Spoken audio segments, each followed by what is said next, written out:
अस्सलाम वालेकुम, the forex guide में खुशामदीद। मैं अहमद उमैर अख्तर हूँ। मैं उम्मीद करता हूँ कि आप सब लोग बिल्कुल खैरियत से होंगे और आपकी ट्रेडिंग बहुत अच्छी चल रही होगी। कुछ दिन पहले हमने अपने फेसबुक पेज पर एक पोस्ट की जिसमें आपसे हमने ये राय ली कि ऐसे कौन से टॉपिक्स हैं जिन पे आप मज़ीद वीडियोस चाहते हैं। आप देखें कि हमारे स्किल सेंटर के फेसबुक पेज पर उस पोस्ट पे काफ़ी कमेंट्स आए और लोगों ने तकरीबन बेसिक चीज़ों से एडवांस लेवल तक जितनी भी हमारी जो टेक्निक्स हैं, जो हम मेथड्स यूज़ करते हैं, जो हमारी स्ट्रेटजीज़ हैं, उनके बारे में पूछा। तो किसी एक टॉपिक को चूज़ करना मुश्किल था हमारे लिए, इसलिए हमने सोचा कि इसको हम बिल्कुल बेसिक से और स्टार्ट से एक दफ़ा दोबारा एक सीरीज़ शुरू करें 3 वीडियोज़ की। एक ऐसी सीरीज़ 3 वीडियोज़ की कि जो आपको बेसिक टू एडवांस चीज़ें, अगर आप पहले से ट्रेडिंग कर रहे हैं तो बेसिक टू एडवांस आपको उसमें हर चीज़ हम कंप्लीटली गाइड कर रहे हैं। इस जो पावर ऑफ़ 3 की जो सीरीज़ है, इसमें पहली वीडियो होगी मार्केट स्ट्रक्चर के बारे में कि मार्केट स्ट्रक्चर की मैपिंग आपने कैसे करनी है, अपने हाई लोज़ किस तरह मार्क करने हैं। अच्छा, इसमें होता ये है कि आपने जब किसी जगह पे कोई सफ़र करना हो, आपने किसी अपने शहर से किसी दूसरे शहर में जाना है, तो सबसे पहले आपको पता ये होना चाहिए कि आपकी डायरेक्शन क्या है, आपने किस सिमत में जाना है। अगर आपको उसकी सिमत नहीं पता, आपको जगह नहीं पता, आपने जाना कहाँ है, तो जिस तरह आप वहाँ पे भटक जाएँगे, आपका कोई मंज़िल आपकी नहीं होगी। बिल्कुल इसी तरीके से अगर आप फॉरेक्स ट्रेडिंग में काम कर रहे हैं या आप किसी भी फाइनेंशियल मार्केट में कोई चार्ट पढ़ने की कोशिश कर रहे हैं और आपको उसका स्ट्रक्चर मार्क करना नहीं आता, तो फिर बहुत मुश्किल है कि आप प्रॉफ़िटेबल हों। बिल्कुल उस शख्स की तरह कि जिसको अपनी मंज़िल का, अपनी सिमत का तयन नहीं है। जिस तरह वो यानी ज़लालत के बाद पहुँचेगा, बिल्कुल वो चीज़ आपके साथ यहाँ पे होगी। अगर आपको स्ट्रक्चर पढ़ना आता है, तो फिर हर स्ट्रैटेजी, हर चीज़ बहुत अच्छे तरीके से काम करेगी, जो हम अगली वीडियोज़ में देखेंगे। दूसरी वीडियो होगी हमारी पार्ट 2 जो होगा इस सीरीज़ का, वो होगा level marking and strong POIs. Level marking और स्ट्रॉन्ग पीओआईज़, इसका मतलब ये है कि आपने फॉर एग्ज़ाम्पल उसी एग्ज़ाम्पल पे वापस आ जाते हैं। आपने किसी शहर में जाना है, अब आपको सिमत का तयन है, आपको शहर का पता है कि मुझे उस जगह पहुँचना है। तो उसके लिए अब आपको बोर्डिंग के लिए कोई जगह चाहिए। मसलन आपने एयरपोर्ट जाना है, आपने रेलवे स्टेशन जाना है, आपने बस स्टैंड जाना है, जो भी आपका तरीक़ाकार होगा। तो दूसरा जो मरहला होता है फॉरेक्स ट्रेडिंग में या किसी भी फाइनेंशियल मार्केट के चार्ट पे, वो ये है कि जब आपको ट्रेंड का पता चल गया, आपको डायरेक्शन का पता चल गया, तो उसके बाद आपने ये फ़ैसला करना है कि अब मुझे इस ट्रेंड में शामिल किस जगह से होना है। उसके लिए आपको स्ट्रॉन्ग ज़ोन्स चाहिए, स्ट्रॉन्ग पॉइंट ऑफ इंटरेस्ट चाहिए, तो वो मार्क करना हम दूसरी वीडियो में सीखेंगे। जो तीसरी वीडियो है वो है जी trade signal confirmation. Trade signal confirmation से मुराद ये है कि आपको ट्रेंड का भी पता चल गया, आपको पॉइंट ऑफ इंटरेस्ट भी मिल गया। अब वहाँ पे आपको कन्फर्मेशन चाहिए कि क्या यहाँ से मुझे ट्रेड करनी चाहिए या नहीं करनी चाहिए। देखिए, कोई भी पॉइंट ऑफ इंटरेस्ट होता है, कई बार वो काम करता है, कई बार नहीं काम करता। हम जो कन्फर्मेशंस लेते हैं, जो ख़ास तौर पे वीएसए से होती हैं, उन कन्फर्मेशंस का फ़ायदा ये होता है कि उसके बाद फिर आपको ये शक ख़त्म हो जाता है कि ये ज़ोन काम करेगा कि नहीं। स्टॉप लॉस हिट होना फिर भी वो गेम का हिस्सा रहेगा। स्टॉप लॉसेस फिर भी हिट होते हैं, मिस रीडिंग की वजह से भी होते हैं। जो स्ट्रैटेजी होती है उसमें भी ज़ाहिर है कुछ परसेंटेज फेलियर की होती है, स्ट्रैटेजी भी फेल हो जाती है समटाइम्स। लेकिन ओवरऑल आपका जो जर्नी है, आपकी ट्रेडिंग बहुत अच्छी रहती है। स्टॉप लॉस की जहाँ तक बात है, वो हमारे भी हिट होते हैं, हमारे लाइव ज़ूम सेशंस पे भी स्टॉप लॉस हिट होते हैं, हर मंथ आप उसकी रिपोर्ट देखते हैं। लेकिन उसमें हाई प्रोबेबिलिटी, मीडियम प्रोबेबिलिटी के जो स्टैंडर्ड प्रोबेबिलिटी होती है और लो प्रोबेबिलिटी सेटअप्स भी शामिल होते हैं।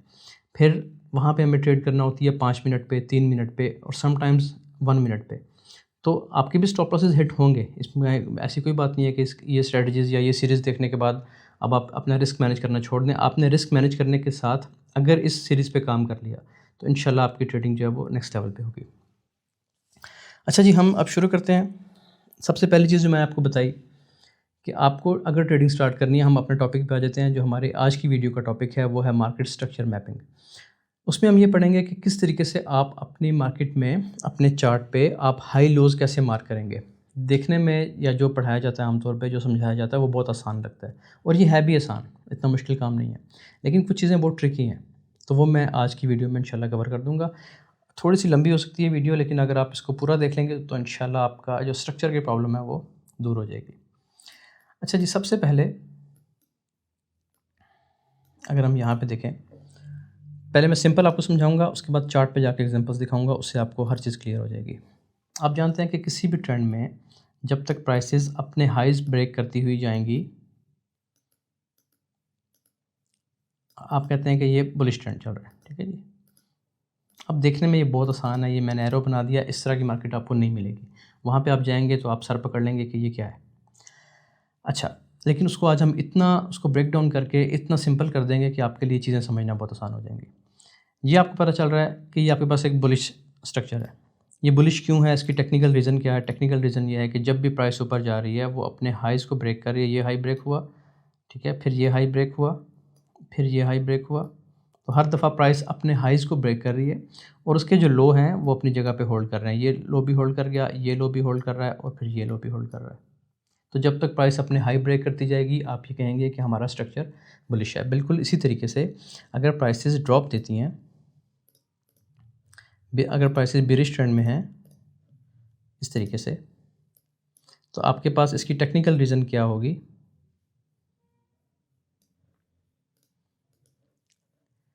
हाँ जी, अगर प्राइसेस देती हैं जी ड्रॉप, तो आपके पास बेरिश ट्रेंड की टेक्निकल रीज़न ये होती है कि प्राइसेस अपने लो को ब्रेक करती जाएंगी और अपना हाई होल्ड करेंगी, अपना हाई सेफ रखेंगी।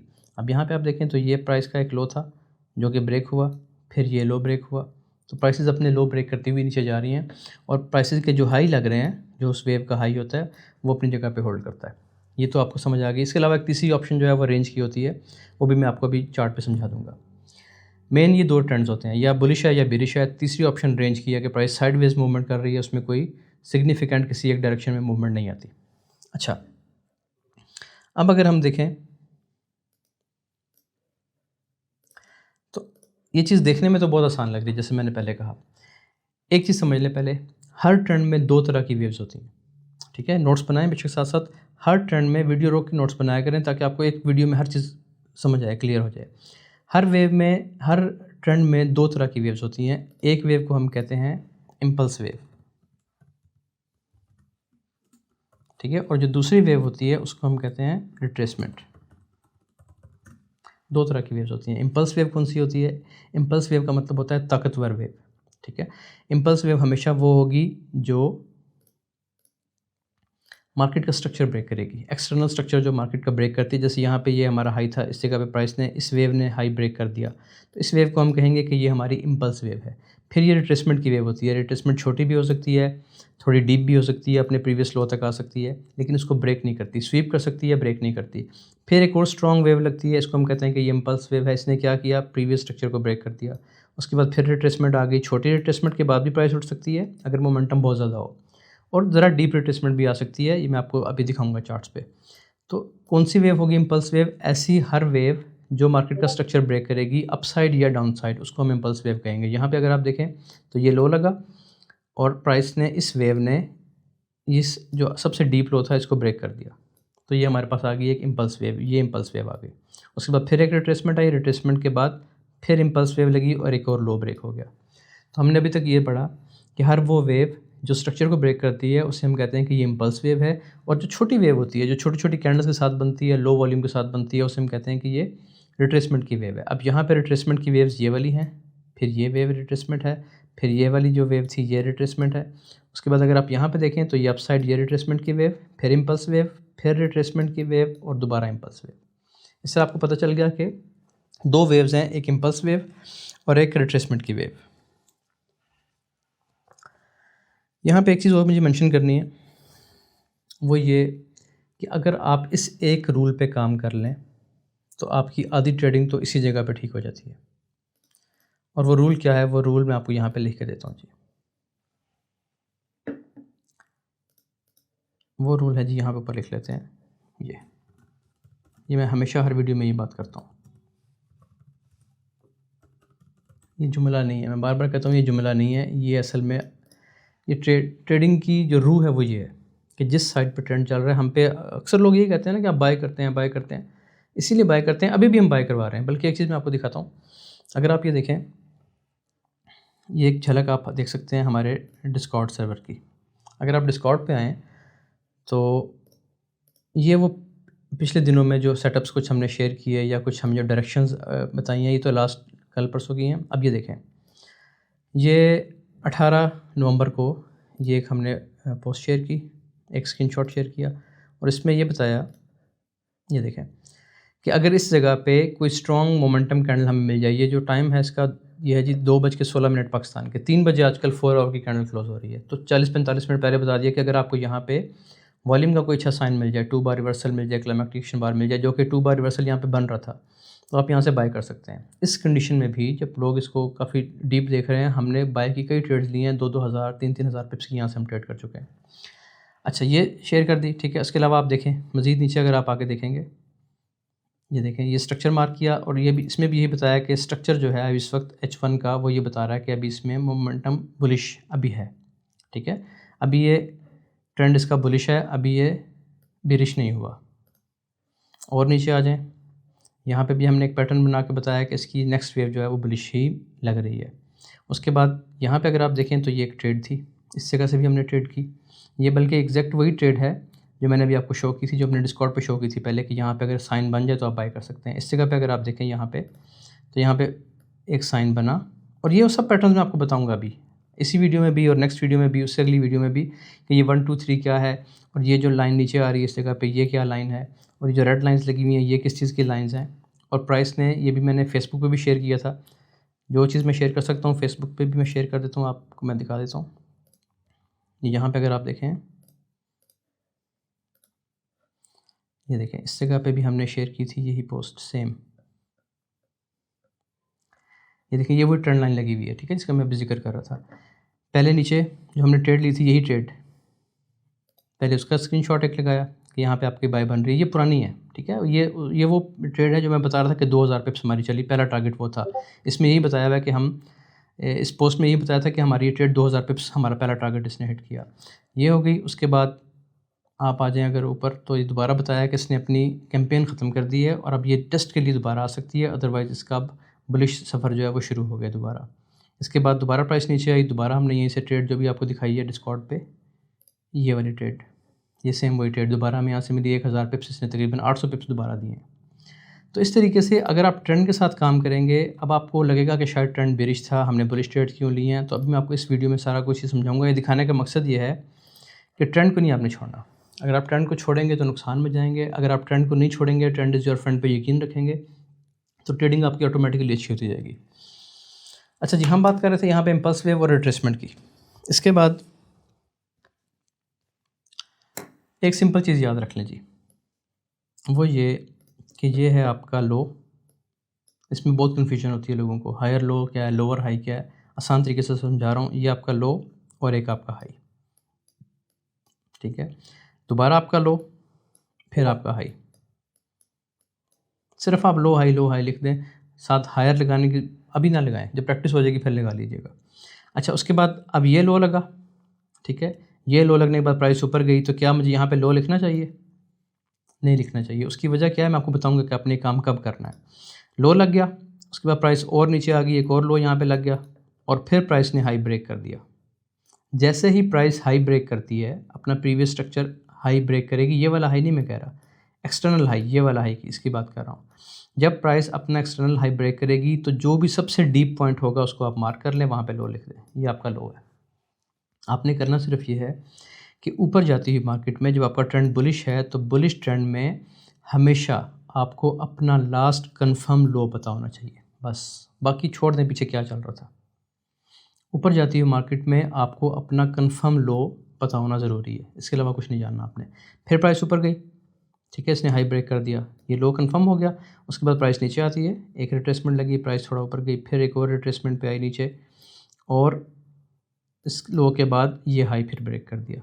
जब तक हाई ब्रेक ना करे आपने यहाँ पे लो नहीं लिखना। आपको नहीं पता कि ये लो है या नहीं, मुमकिन है प्राइस यहाँ से ड्रॉप करके और नीचे चली जाए, ठीक है। आपने यहाँ पे लो नहीं लिखना। लो कब लिखना है कि जब प्राइस अपना एक्सटर्नल स्ट्रक्चर ब्रेक कर देगी, आप यहाँ पे लिखते हैं कि ये हमारा एक और लो है। अब ये लो कहाँ से आ रहे हैं? ये लो शिफ्ट होते जा रहे हैं, ये आपकी कंफर्म लोज हैं, कंफर्म हायर लोज, क्योंकि प्राइस हाई जा रही है, ऊपर जा रही है, तो आप हर पॉइंट के साथ एच का इजाफा कर सकते हैं। हायर लो, फिर ये हायर लो, और फिर ये हायर लो। हायर लो का मतलब क्या हुआ कि एक ऐसा लो जो पीछे वाले लो से हाई है, सिंपल है। एक ऐसा लो, नया लो जो पीछे वाले लो से ऊंचा है, तो उसको हम हायर लो कह देते हैं। तो बस आपने अपने आपको अगर बुलिश ट्रेंड में अपने आखिरी हायर लो का पॉइंट, आपको उसका जोन आपको पता है, उस प्राइस का आपको इल्म है, तो फिर आपके लिए स्ट्रक्चर बस इतनी सी कहानी है, ख़त्म हो गया। इसी तरीके से जब प्राइसेस ड्रॉप दे रही हैं, ये क्यों ज़रूरी है आखिरी कंफर्म हायर लो पता होना, अभी आपको पता चल जाएगा।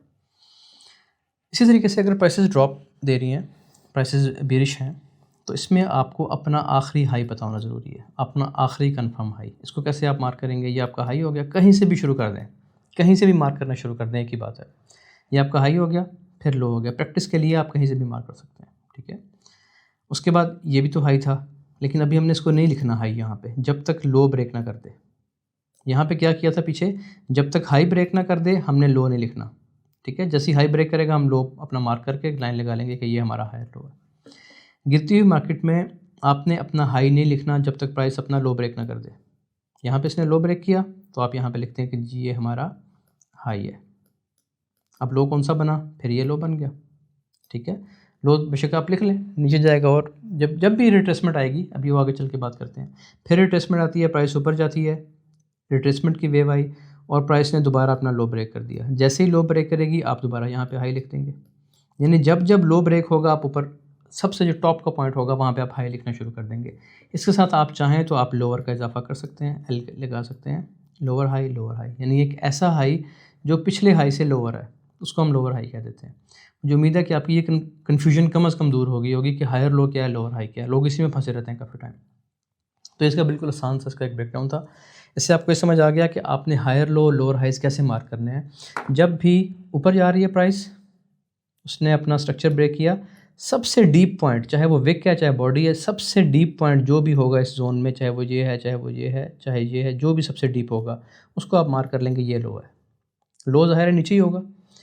इसी तरीके से जब प्राइस बिरिश आ रही है, रिट्रेसमेंट लेती है और यहाँ पे लो ब्रेक कर देती है, तो जो सबसे हाई पॉइंट होगा उसको आप मार्क कर लेंगे, चाहे वो विक है चाहे बॉडी है, कि ये हमारा आखिरी हाई था जिसने लो ब्रेक किया। इसके साथ आप चाहें तो आप लोअर का इजाफा कर सकते हैं, वरना आप हाई लो भी लिख देंगे तो कोई आपको इसमें कोई मसला नहीं है। अच्छा, यहाँ तक बात उम्मीद है क्लियर हो गई। अच्छा जी, इसके बाद हमने अभी देखना ये है, अब यहाँ तक ये लगता है बिल्कुल सिंपल, बिल्कुल ईजी लगता है। असल में थोड़ी सी एक ट्रिकी चीज़ें यहाँ पे आ जाती हैं। यहाँ तक आपको सब बता देंगे, सब समझा देंगे। अब होता ही है समटाइम्स के प्राइस हमारे पास, मैं इसको साफ़ कर लूँ, प्राइस इस तरीके से मूव करती है कि आपको समझ नहीं आएगी कि ये रिट्रेसमेंट है या नहीं। देखिए इम्पल्स वेव तो आपको सीधी समझ आ जाएगी, जिसने लो ब्रेक कर दिया या हाई ब्रेक कर दिया वो इम्पल्स वेव आ गई। रिट्रेसमेंट की कई बार लोग कंफ्यूज हो जाते हैं और मुख्तलिफ़ तरीक़ों से इसको पढ़ाते हैं, इसको मुख्तलिफ़ तरीक़ों से समझते हैं। मैं नहीं कहता कि सब गलत हैं या सब ठीक है, मैं आपको अपने तरीके से बताऊँगा। उस तरीके से अगर आप काम कर लेंगे आपके स्ट्रक्चर में गलती नहीं होगी, आप कभी धोखा नहीं खाएँगे कि हाँ स्ट्रक्चर ब्रेक हुआ कि नहीं हुआ। इतना सिंपल है वो। थोड़ा सा ट्रिकी है, थोड़ा सा आपको ध्यान देना पड़ेगा। सबसे पहले चीज़ आपने जो इसमें पढ़नी है वो ये है, कुछ चीज़ें पहले समझ लेते हैं फिर आगे चलते हैं। वो ये है कि जी इंडिपेंडेंट बार क्या होती है, पहले ये समझ लें।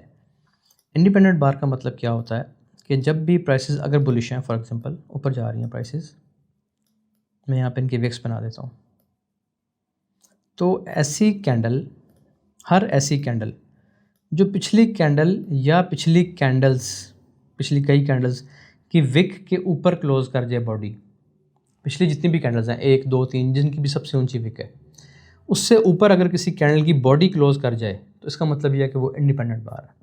ठीक है, दोबारा समझें इसको। अब यहाँ पे देखें कैंडल नंबर 1 मैंने ये बनाई, उसके बाद आ गई हमारे पास कैंडल नंबर, ये आ गई 1, ये आ गई 2 और ये आ गई 3। अब आप ख़ुद सोचें, यहाँ पे ख़ुद देखें कि क्या कैंडल नंबर 3 जो है वो इंडिपेंडेंट बार है या नहीं है। मैं यहाँ पे इसको बना देता हूँ आपके। चलें जी, सिंपल सा रूल आपको बताया है कि पिछले चाहे 1 कैंडल, 2 कैंडल, 4 कैंडल, 10 कैंडल्स, जो भी आपको लेफ़्ट साइड पे सबसे ऊंची विक नज़र आ रही है, चाहे वो ये है और मुमकिन है वो ये वाली हो, ठीक है जी। अगर आपकी कैंडल की बॉडी उस विक के ऊपर क्लियरली आपको नज़र आ रहा है, देखे कि हाँ इसने विक के ऊपर क्लोजिंग कर दी है बॉडी ने, तो वो इंडिपेंडेंट बार बन गई। इतना सिंपल है ये। इसी तरीके से अगर प्राइसेस बेरिश हैं, अगर प्राइसेस बेरिश चल रही हैं, अब यहाँ पे आप देखें ये पिछली कैंडल की विक थी, अगली कैंडल उसके अंदर ही बन गई इस तरीके से, तो क्या ये इंडिपेंडेंट बार है? क्या सेल की आखिरी बार, थर्ड बार जो सबसे नीचे बनी है, क्या वो इंडिपेंडेंट बार है? बेशक इसकी विक भी नीचे कर लें, ये लें, इंडिपेंडेंट बार नहीं है।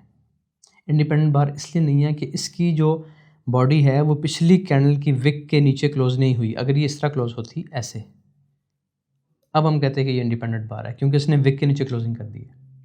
समझ आ गई? ये समझ, इंडिपेंडेंट का मतलब आज़ाद। तो तो ये आज़ाद कैंडल हमेशा वो होगी, अगर आप बुलिश कैंडल्स बना रहे हैं तो हर वो कैंडल जो पिछली कैंडल की विक के ऊपर क्लोजिंग दे देगी इस तरीके से, ये। तो इसको हम कहेंगे कि ये हमारी इंडिपेंडेंट बार है, यानी पिछली जो भी विक थी उसके ऊपर क्लोजिंग बॉडी की होनी चाहिए, विक की नहीं।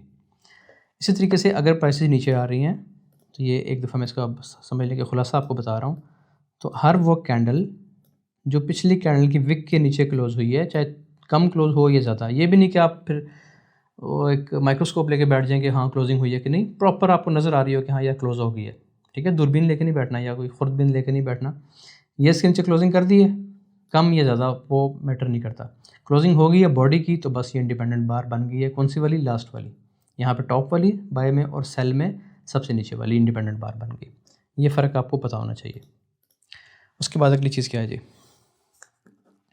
नेक्स्ट है व्हाट इज़ इनसाइड बार। फिर इनसाइड बार क्या होती है?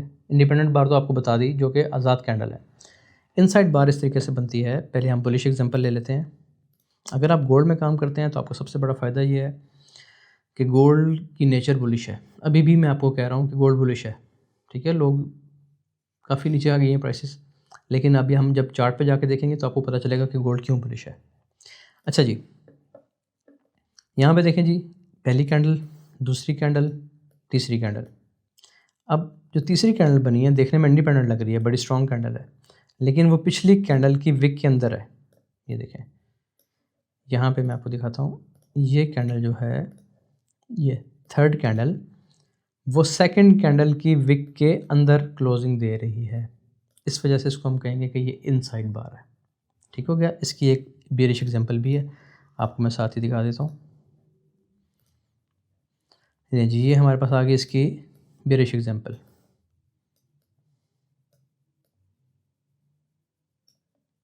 चलिए, जो हमारी लास्ट बार है वो प्रीवियस कैंडल के अंदर उसकी बॉडी क्लोज हुई है। बॉडी की क्लोजिंग की बात कर रहा हूँ, बार बार ये बात समझा रहा हूँ। इसकी जो बॉडी है फोर्थ कैंडल की, वो प्रीवियस कैंडल की विक के अंदर है, उसके ऊपर क्लोज हो गई है। इसका मतलब है कि ये हमारे पास एक इनसाइड बार आ गई है, एक ऐसी बार जो पिछली कैंडल के अंदर है, इसको इनसाइड बार कहते हैं। ये भी आपको फ़र्क पता चल गया। अगली चीज़ है how to mark valid retracement.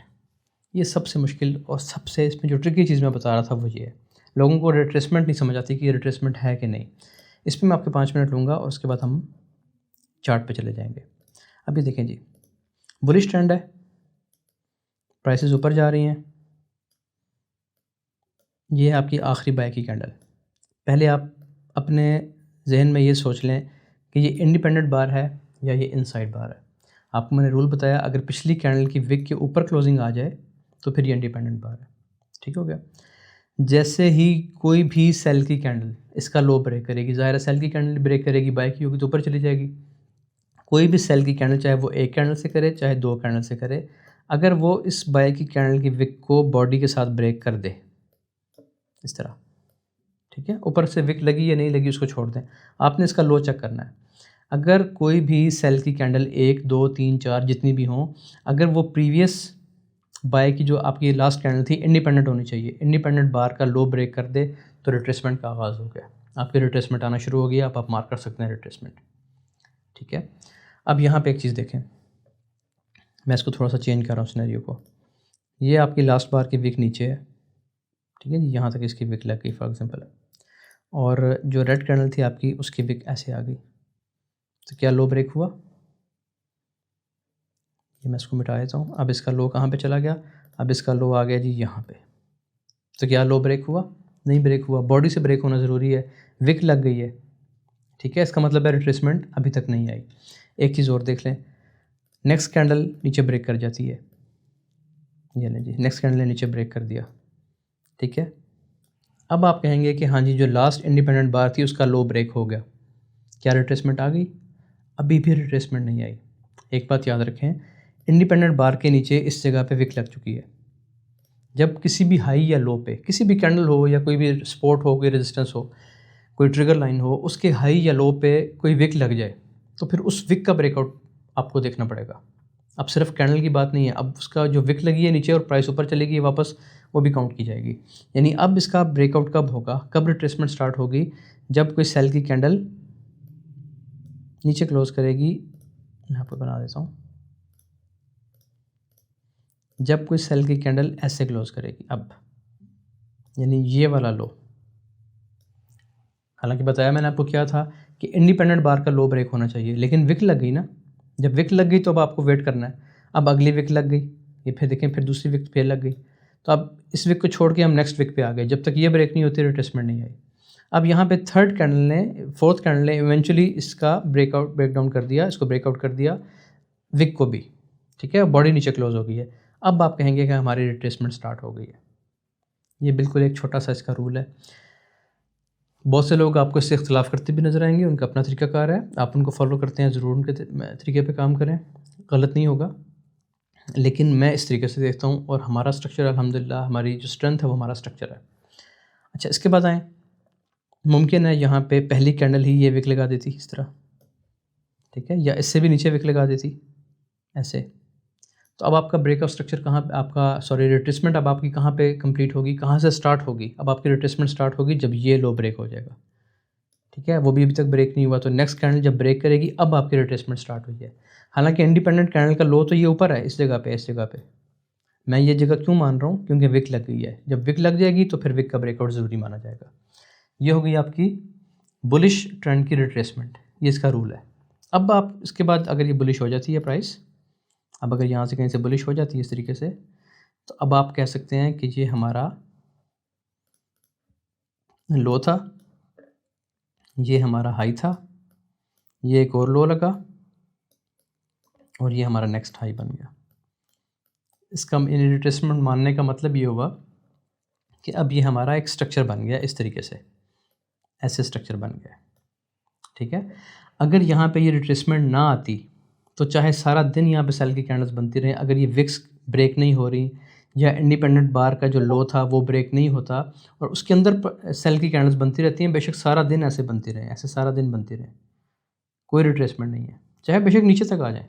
अगर ये रूल पूरा नहीं है तो कोई रिट्रेसमेंट नहीं है, उसको हम पूरी को एक ही वेव कंसिडर करेंगे टॉप तक, ठीक है जी। ये बात आपको यहाँ पे क्लियर होनी चाहिए। चौथी चीज़ और आखिरी चीज़ इसकी, when a higher low is considered confirm, अगली बात मैं नहीं बोलता, आप कंफ्यूज ना हो जाएं। When a higher low is considered confirm, ये जो हायर लो आपका बना है इस जगह पे, देखिए स्ट्रक्चर आपको मैंने अभी मार्क करके दिखाया था ना, स्ट्रक्चर इस तरह चलता है आपका, ये आपका लो, ये हाई और ये आपका हायर लो, इसको आप लो भी कह सकते हैं, और ये हायर हाई। ये पॉइंट आपका कब कंफर्म होता है, मैंने आपको शुरू में बता दिया, जब आपकी इस जगह से हाई ब्रेक हो जाएगा। हाई ब्रेक हुए बगैर ये लो कंफर्म नहीं है, क्योंकि ये भी हो सकता था, ये आप कहते जी ये हायर लो बन गया, ठीक है, लेकिन मुमकिन है प्राइस ऊपर जाए फिर नीचे आ जाए, आप कहने नहीं ये हायर लो नहीं, ये हायर लो है, ठीक है, प्राइस और ऊपर जाए नीचे ब्रेक कर जाए इसको भी, तो इस तरह तो आप परेशान हो जाएंगे। आपने क्या करना है कि जब आपका एक्सपेक्टेड हायर लो बन गया, ये हाई ब्रेक होगा, अब जब हाई ब्रेक हो गया आप कहेंगे जी ये हमारा कंफर्म हायर लो बन गया, ये फिर अगली वेव फिर ज़ाहिर नहीं आएगी फिर, क्योंकि हाई ब्रेक कर चुकी प्राइस। अच्छा, अब इसको अगर आप समझना चाहते हैं मैं आपको भी चार्ट पे भी समझाऊंगा, और ये सेम चीज़ ये देखें, अगर मैं आपको दिखाऊं, ये देखें डिस्कॉर्ड पे कल रात को मैंने यही चीज़ शेयर की थी, ये देखें पूरा H1 का स्ट्रक्चर मार्क करके भेजा हुआ है, ठीक है, तो वही चीज़ आपको मैं बता रहा हूँ सेम। अच्छा जी, अब आप जब ये 4 पॉइंट्स समझ चुके हैं डिटेल से, तो अब हम चलते हैं चार्ट पे, और चार्ट पे देखते हैं कि किस तरीके से हम स्ट्रक्चर की मैपिंग करते हैं। पहले 1 आवर पे चलते हैं, मैंने काफ़ी डीप, काफ़ी पीछे से इसकी मैंने स्ट्रक्चर मार्क किया हुआ है, ताकि आपको डिटेल से समझ आए कि कैसे आपने ब्रेकआउट स्ट्रक्चर मार्क करना है, कैसे हाई लो मार्क करने हैं। चलें जी, यहाँ पीछे से स्ट्रक्चर बन सकता था, लेकिन मैंने इस जगह से पकड़ लिया इसको, कहीं से भी आप इसको मार्क कर सकते हैं। आप ये देखें कि ये हमारा लो के बाद, अब इसको थोड़ा सा जूम इन करके देखते हैं। ये अगर आपने समझ लिए, ये आखिरी 10 मिनट है, इन आखिरी 10-15 मिनट में अगर आपने ये चीज़ समझ ली, स्ट्रक्चर आपका क्लियर आ जाए। ये देखें जी, यहाँ पे ये बन गया जी आपका लो इस जगह पे, ये अब लो के बाद आपने देखना है कि रिट्रेसमेंट कब आई। ये ब्रेकआउट स्ट्रक्चर हो गया, यानी हाई ब्रेक हो गया। जब हाई ब्रेक हो गया आपका लो कंफर्म हो गया, ये आपका लो था। उसके बाद रिट्रेसमेंट कब आई, लास्ट इंडिपेंडेंट बार ढूंढनी है आपने। मुझे इसको थोड़ा सा जूम इन और करना चाहिए। अब देखें जी, ताकि आपको बिल्कुल एग्जैक्ट वो कॉन्सेप्ट समझ आए जो मैं बताना चाह रहा हूँ आपको। हाँ जी, यहाँ पे अगर आप देखें तो लास्ट इंडिपेंडेंट बार कौन सी है? अब यहाँ पे इस जगह पे एग्जैक्टली ये जो अगर हम इसको मार्क कर लें लाइन को, तो बिल्कुल आप देखेंगे शायद 2-3 पिप ऊपर प्राइस या 5-10 पिप ऊपर प्राइस क्लोज कर रही है। इसको छोड़ दें, ठीक है? आपको मैंने कहा कि क्लियर ब्रेकआउट आपको नज़र आना चाहिए, जो हाँ कुछ पोर्शन तो बॉडी का ऊपर क्लोज हो ना, तो ये इसको हम इंडिपेंडेंट बार नहीं कहते। अगर आप कहते हैं तो फिर आप इस लो को मार्क कर लें। जैसे ये लो ब्रेक हुआ, आपने कहा रिट्रेसमेंट आ गई, लेकिन मैं यहाँ पे क्या करता हूँ कि मैं एहतियातन पिछली कैंडल को ले लेता हूँ, कि जो हमें क्लियर नज़र आ रही है कि ये इंडिपेंडेंट बार है। ये क्यों इंडिपेंडेंट बार है? क्योंकि ये पिछली कैंडल्स की जो भी हाईएस्ट विक थी उसके ऊपर इसकी बॉडी ने क्लोजिंग कर दी है। तो जब बॉडी पे क्लोजिंग होगी ये इंडिपेंडेंट बार बन गई। इसका लो मार्क कर लें, ये इसका लो था। जैसे ही सेल की कोई कैंडल इसका लो ब्रेक करेगी, रिट्रेसमेंट स्टार्ट हो गई। तो हम कैसे मार्क करेंगे? लो हमारा यहाँ पे नीचे था कहीं, ये हमारा हाई बन गया। आप हायर हाई को छोड़ें, आप सिर्फ हाई कहें। हाई बन गया, हाई के बाद रिट्रेसमेंट आ गई, ये हमारा हायर लो, यानी ये हमारा एक नया लो बन सकता है, ऊंचा लो, हायर लो हमारा ये बन सकता है। लेकिन कब बनेगा, कब कंफर्म होगा? जब ये हाई ब्रेक हो जाएगा। ठीक हो गया? जैसे ही यहाँ से हाई ब्रेक हुआ, आपने इसको लिख दिया हायर लो, कि हमारा लो शिफ्ट हो गया। पहले लो यहाँ पे था, वो शिफ्ट हो गया, अब हमारा इस लाइन पे आ गया। ये हमारा कंफर्म लो है। हमें बुलिश ट्रेंड में कंफर्म लो पता होना चाहिए हर सूरत, वरना हम स्ट्रक्चर ख़राब कर देंगे। नई वेव लग गई। अब यहाँ पे देखें इंडिपेंडेंट बार कौन सी है? ये हाई लगा एक, उसके बाद ये आखिरी इंडिपेंडेंट बार थी।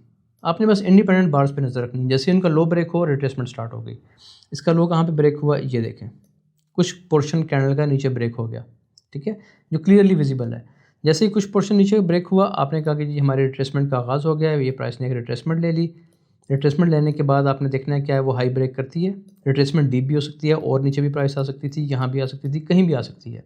यानी ये शेप बन सकती थी, ये ठीक है।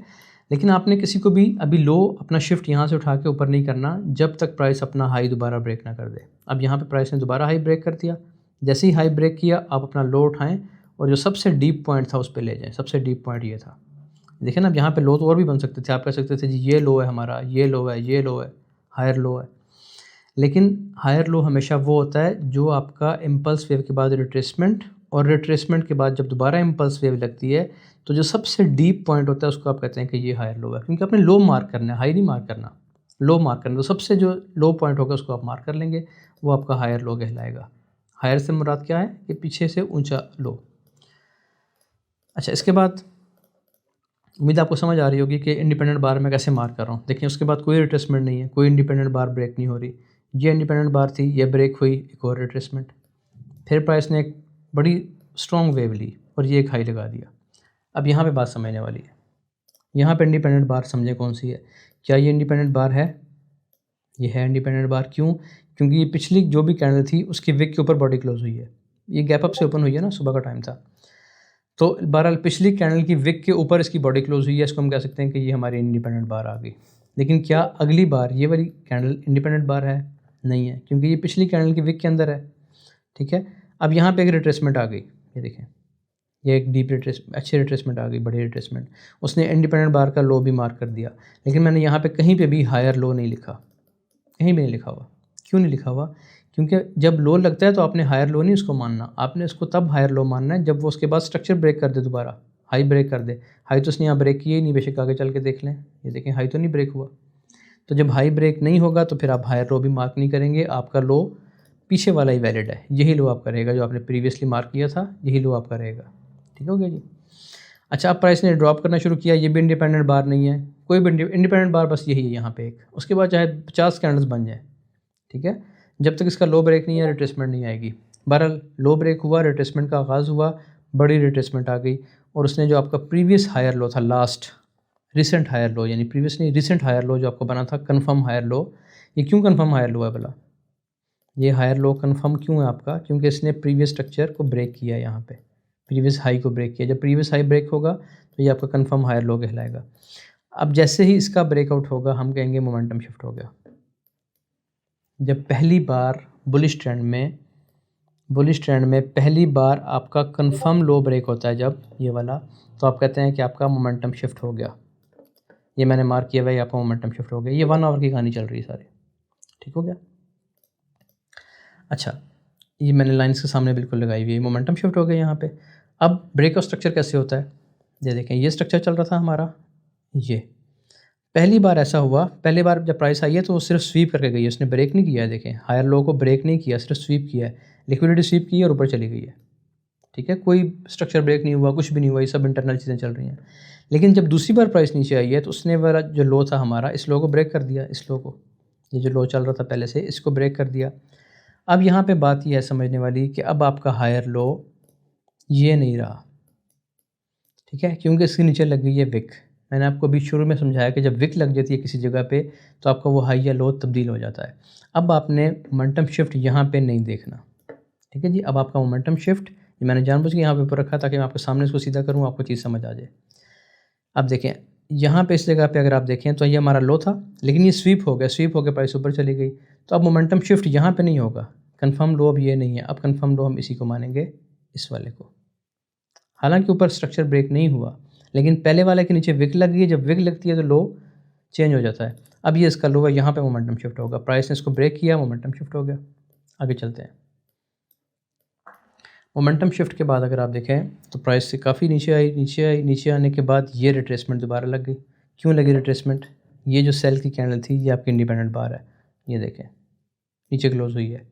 जो आपकी लास्ट विक थी, पहले इंडिपेंडेंट बार ये थी, बाकी सब बार्स इनसाइड बार्स हैं। उसके बाद एक और इंडिपेंडेंट बार बनी नीचे, इसका हाई ब्रेक हो गया। जैसे ही हाई ब्रेक हुआ हमने इसको रिट्रेसमेंट मान लिया, यानी ऊपर से अगर हम देखें तो ऊपर हाई था हमारा, फिर ये लगा हमारा लो, ये मैंने लिखा हुआ है लो, ये लो लगा, लो के बाद रिट्रेसमेंट आई। अब हमने देखना है क्या लो ब्रेक होता है। अगर ये लो ब्रेक हो जाए, इस तरह यहाँ पे ब्रेक हो जाए या आगे जाके इस तरह ब्रेक हो जाए, जब भी ब्रेक होगा तो हम कहेंगे कि ये हमारा BOS यानी ब्रेक ऑफ स्ट्रक्चर है, इस लो के ब्रेक होने पे। ये देखिए मैंने BOS लिखा हुआ है। आगे चल के देखें तो यहाँ पे हमारा BOS भी हो गया। अब हमारा 1 आवर का ट्रेंड बेरिश हुआ है, ये देखें। इतना बड़ा प्रोसेस फॉलो करने के बाद हमारा ट्रेंड बेरिश हुआ है, यानी प्राइस देखें कितनी ऊपर से 4400 के आसपास से प्राइस जब ब्रेक करके गई है 3994 तकरीबन, ये या 400 कर लें, 4000 का जब लेवल ब्रेक किया उसके बाद हमारा ये प्रोसेस कंप्लीट हुआ और हमारा ब्रेक ऑफ स्ट्रक्चर हुआ। 1 आवर में हमारा ट्रेंड बेरिश हुआ। आगे चलें, अब हमारे पास ये लो लगा हुआ है जी, ठीक है, इसका ब्रेक ऑफ स्ट्रक्चर हो गया, हमारा ट्रेंड बेरिश हो गया, ये आखिरी लोअर लो है अब। और हाई कौन सा? जब भी प्राइस ने रिट्रेसमेंट ली, लो लगाने के बाद रिट्रेसमेंट ली, ये सबसे बड़ा हाई लगाया और दोबारा लो ब्रेक कर दिया। तो जब भी प्राइस लो ब्रेक करती है, आपको पता है कि आपको अपना हाई पता होना ज़रूरी है, आपका आखिरी हाई कौन सा है। तो यहाँ पे आपका आखिरी लोअर हाई या आपका आखिरी हाई जो है वो ये वाली लाइन है, ठीक हो गया। अब मोमेंटम शिफ्ट कहाँ पे होगा? या तो प्राइस ऊपर जाएगी, रिट्रेसमेंट ले ली, देखिए लास्ट इंडिपेंडेंट बार जो थी इसके ऊपर रिट्रेसमेंट ली, दोबारा ब्रेक करती, दोबारा ब्रेक का स्ट्रक्चर हो जाता, ट्रेंड कंटिन्यू करता। लेकिन आखिरी हाई आपको पता है कि आपका आखिरी हाई ये है। अगर प्राइस आखिरी हाई के ऊपर दोबारा ब्रेक कर जाती है, जैसे किसने किया बाद में, ये देखें, तो दोबारा मोमेंटम शिफ्ट हो गया। जो पहला मोमेंटम शिफ्ट था डाउन साइड, पहला कंफर्म लो ब्रेक होने पे, वो मैंने रेड कलर से लिखा हुआ है, यानी वो बेरिश मोमेंटम शिफ्ट है। और नीचे आने के बाद जब प्राइस ने बाय साइड पे दोबारा अपना स्ट्रक्चर ब्रेक किया, कंफर्म हाई ब्रेक किया, तो मैंने इसको MS को ग्रीन कलर से लिखा है ताकि आपको पता चले कि ये बुलिश आपका मोमेंटम शिफ्ट है, बुलिश चेंज ऑफ कैरेक्टर है। इसके बाद अब ये हाई लग चुका, अब लो कौन सा है हमारा? ये लास्ट लो ये है, हाई ये है, इसके दरमियान में जितनी भी मूवमेंट है सारा इंटरनल स्ट्रक्चर है। इस वक्त प्राइस इंटरनली मूव कर रही है, ये जी, इसको आप याद रखें। प्राइस अब ये सारा ये लो था और ये हाई था, इससे पहले ये हाई था, ये लो था, जो भी मूवमेंट थी सारी इंटरनल स्ट्रक्चर की मूवमेंट थी, कोई एक्सटर्नल स्ट्रक्चर नहीं है। एक्सटर्नल आपका हाई ये था, जब ये ब्रेक हुआ मोमेंटम शिफ्ट हो चुका है, प्राइस नीचे आ गई है। अगर ये दोबारा इसको ब्रेक कर देती है ऊपर, अगर ये अपसाइड इसको दोबारा ब्रेक कर दे इस हाई को, तो ये ब्रेक ऑफ स्ट्रक्चर हो जाएगा, 1 आवर दोबारा बुलिश हो जाएगा, ठीक है। अब इसको आप देखें 4 आवर में देखें, बल्कि चलें डेली में देखते हैं आप ज़रा। आपने क्या करना है जब आपने ट्रेड करनी है ना, असल तो हमारा मकसद ये है कि आपको ट्रेड कैसे करनी है। आपने जब ट्रेड करनी है आप डायरेक्टली आएँ इसमें डेली में, पहले आप डेली में अपना बाइस सेट कर लें। जो मैंने आपको शुरू में बात बताई थी, मैंने आपको स्ट्रक्चर इसलिए समझाया क्योंकि 4 पॉइंट्स बताए थे, उन चारों को दिखाते हुए आपको मैंने बताया कि स्ट्रक्चर की मैपिंग कैसे होगी। अब आ जाते हैं कि आपने ट्रेड कैसे लेनी है। उसके लिए ज़रूरी है कि सबसे पहले, जैसे मैंने पॉइंट नंबर 1 में बताया था, कि आपको अपनी सिमत का पता होना चाहिए, आपको डायरेक्शन का, अपने शहर का पता होना चाहिए, अपने जाना का है। आप देखें गोल्ड में क्या ट्रेंड चल रहा है इस वक्त। इस वक्त गोल्ड में आज जो डेट है जी, आज है 20 नवंबर।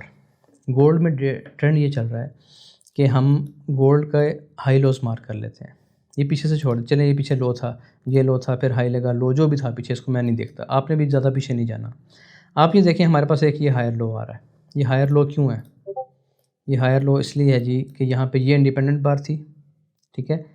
ये देखें इसको हम, ये देखें विक के ऊपर क्लोज़ हो रही है, डेली की कैंडल है ना, काफ़ी बड़ी कैंडल है, विक के ऊपर क्लोज़ हो रही है। तो उसका जैसे ही लो ब्रेक हुआ, ये रिट्रेसमेंट आ गई, तो हमने मार्क कर लिया कि जी ये हमारा हायर लो है। और हाई हमारा कहाँ पे बनेगा? हाई मैं आपके सामने मार्क करता हूँ, ये हमारा पिछला हाई था जी, ठीक है जी, ये था हमारा पिछला हाई। चलें, ये हाई लगा, हाई के बाद लो, लो के बाद हाई दोबारा ब्रेक हो गया। जैसे ही हाई ब्रेक हुआ आपने इसको मान लिया कि ये हमारा कंफर्म लो आ गया। अब आपको अपना कंफर्म लो पता चल गया। फिर प्राइस ऊपर चली गई, ऊपर जाने के बाद देखें ये इंडिपेंडेंट बार है, दरमियान में किसी भी इंडिपेंडेंट बार का लो ब्रेक नहीं हुआ। यहाँ पे एक आपको कैंडल नज़र आ रही है,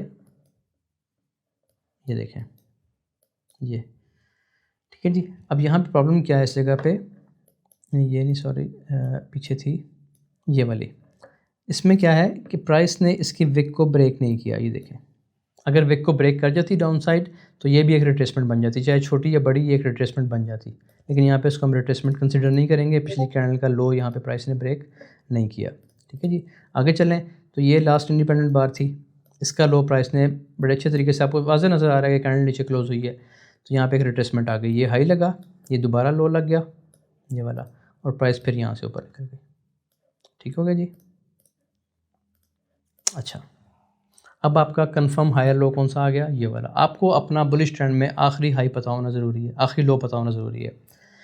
अब आपके पास ये लो है, अगर ये लो ब्रेक होता है तो आपका ये लो, अगर ये ब्रेक होता है तो आपका मोमेंटम शिफ्ट होगा।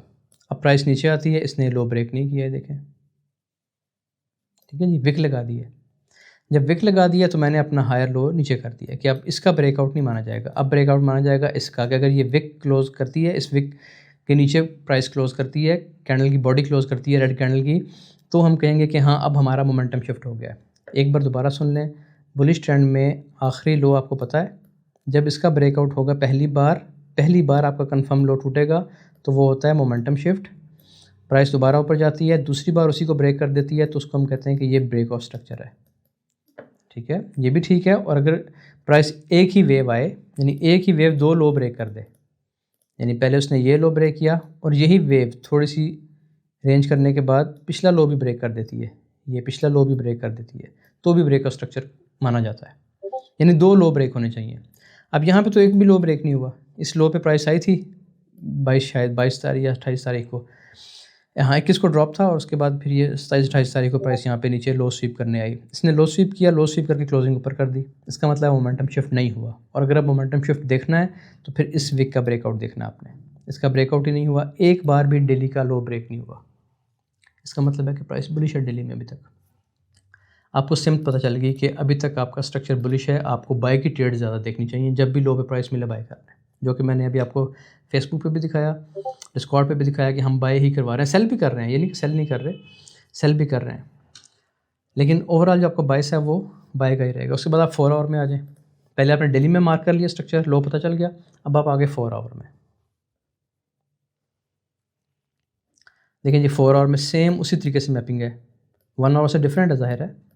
ये देखें, ये लो मार्क किया था, ये हाई था, प्रीवियस हाई ब्रेक हुआ, हमने लो मार्क कर लिया कि ये हमारा कंफर्म लो है। फिर प्राइस ने हाई लगा के, वीडियो असल में लंबी हो जाती है, एक वीडियो में हर चीज़ बताना मुमकिन नहीं होता, 3 वीडियोस में भी बड़ी मुश्किल से मैं ये कवर करूँगा।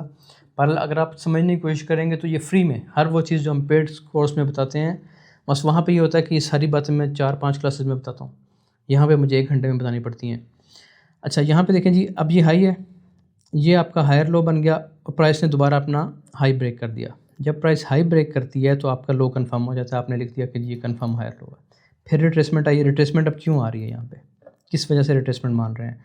ये लास्ट इंडिपेंडेंट बार थी, इंडिपेंडेंट बार का जैसे ही लो ब्रेक हुआ, अब पहली बार में तो लो ब्रेक हुआ ही नहीं, ये देखें, दोबारा देखते हैं इसको, मैं जूम इसलिए करता हूँ ताकि आपको बिल्कुल क्लियर चीज़ समझ आ जाए। ये देखिए जी, इस जगह पे ये लास्ट इंडिपेंडेंट बार थी, इसका लो ये था, लो तो स्वीप हो गया, ब्रेक नहीं हुआ। तो अब इंडिपेंडेंट बार का लो ब्रेक हो भी जाए तो कोई फ़र्क नहीं पड़ता। देखिए नेक्स्ट कैंडल ने लो ब्रेक किया है ना, अब आपको देखना है कि ये विक कब ब्रेक होती है। ये तो विक ब्रेक ही नहीं हो रही। 4 घंटे की 1, 2, 3, 4, 5 यानी 20 घंटे प्राइस ने यहाँ पे स्टे किया और वो इसका लो ब्रेक नहीं कर सकी इस विक का। इसका ब्रेक होना क्यों ज़रूरी है? ताकि हम रिट्रेसमेंट मार्क कर सकें। उसके बाद एक इवेंचुअली एक बड़ी कैंडल बनी, इसने ये पूरी विक शेक जितनी भी विक्स लगी हैं नीचे, इन सबको, पहले ये विक थी फिर ये शिफ्ट होकर यहाँ पे आ गई। अब इसका ब्रेकआउट होना ज़रूरी था।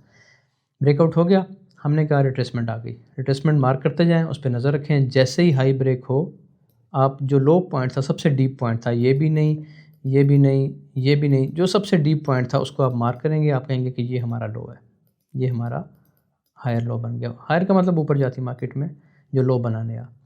अब लो बन गया, इस लो को एक्सटेंड कर लें। जब तक ये ब्रेक नहीं होता आपकी प्राइस बुलिश है। आगे आ जाए। मैं सिंपल भी समझा सकता था, इसलिए मार्क करके लाया हूँ। आपको पता हो रिट्रेसमेंट कौन सी है। फंस जाते हैं लोग इसमें फंसते हैं कि रिट्रेसमेंट कहाँ पे है। ये देखें कितनी सिंपल रिट्रेसमेंट है। इंडिपेंडेंट बार थी कि कोई भी विक किसी विक के अंदर नहीं है, सब विक्स के बाहर बॉडी है। ये इसका लो था, एक ही कैंडल ने लो ब्रेक कर दिया, रिट्रेसमेंट आ गई। ठीक है, रिट्रेसमेंट आ गई। रिट्रेसमेंट के बाद जैसे ही अब ये हाई ब्रेक होगा, ये हाई ब्रेक हुआ, आप अपना लो नीचे से उठाएं और यहाँ पे लिख दें कि ये हमारा हायर लो, नया हायर लो ये बन गया। जब तक ये ब्रेक नहीं होता बुलिश है। दोबारा देखें यहाँ पे क्या बना है, फिर इंडिपेंडेंट बार लो ब्रेक नहीं हुआ, इसका लो ब्रेक होना चाहिए था।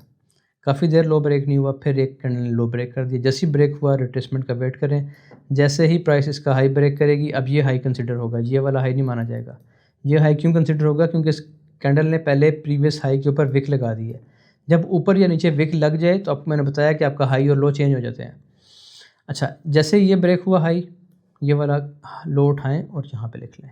जब तक ये ब्रेक नहीं होता ट्रेंड बुलिश है। अब आपको पता है कि आपने बुलिश ट्रेड करनी है। जब भी प्राइस नीचे आएगी बुलिश ट्रेड है, क्योंकि डेली में भी ट्रेंड बुलिश है, 4 आवर में भी ट्रेंड बुलिश है। ये देखें फिर ये हाई। ठीक है, अब यहाँ पे दरमियान में देखें कोई कैंडल ब्रेक हुई है। इसमें अब आप खुद चेक करें जी, आपको मैं टाइम दे रहा हूँ थोड़ा सा, 1 मिनट के लिए आप इसमें देखें कि क्या यहाँ पे किसी कैंडल का लो ब्रेक हुआ है इंडिपेंडेंट बार का। मैं कहता हूँ जी हुआ है। ये देखें कितनी ज़बरदस्त इंडिपेंडेंट बार है। ठीक है, इसका देखें यहाँ पे लो ब्रेक हुआ तो ये भी ऐसे मार्क करनी चाहिए थी, ये हाई, ये लो और ये दोबारा ऊपर। इसको मैंने मिस कर दिया। आपके ख्याल में ठीक है कि गलत है? यहाँ पे पॉज करके देख लें और सोच लें। जवाब इसका ये है कि ये इंडिपेंडेंट बार है ही नहीं। ये क्यों इंडिपेंडेंट बार नहीं है? ये पिछली कैंडल की विक के अंदर है। ठीक है जी, इसकी जो बॉडी है वो पिछली कैंडल की विक के अंदर है, तो ये इंडिपेंडेंट बार ही नहीं है। इसका लो बेशक ब्रेक होता रहे।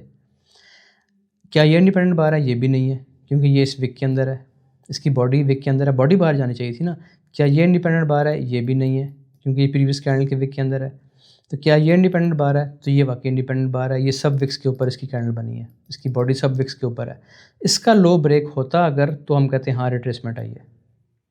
ठीक है, इससे पहले कोई रिट्रेसमेंट नहीं है, इसलिए इसको मैंने मार्क नहीं किया। प्राइस को ऊपर जाने दें। यहाँ पे देखें ये इंडिपेंडेंट बार है। इंडिपेंडेंट बार का लो कहाँ पे ब्रेक हो रहा है? यहाँ पे ब्रेक हो रहा है। यहाँ पे भी कह सकते हैं आप, लेकिन अगर ये बिल्कुल ऊपर साथ जुड़ के होती तो फिर इसको हम कंसिडर ना करते। फिर हम कहते हैं कि इसके अंदर जो विक लगी है इसका ब्रेकआउट होगा तो हम मानेंगे कि रिट्रेसमेंट आई है। तो बहरहाल ये हो या ये हो, रिट्रेसमेंट आ गई।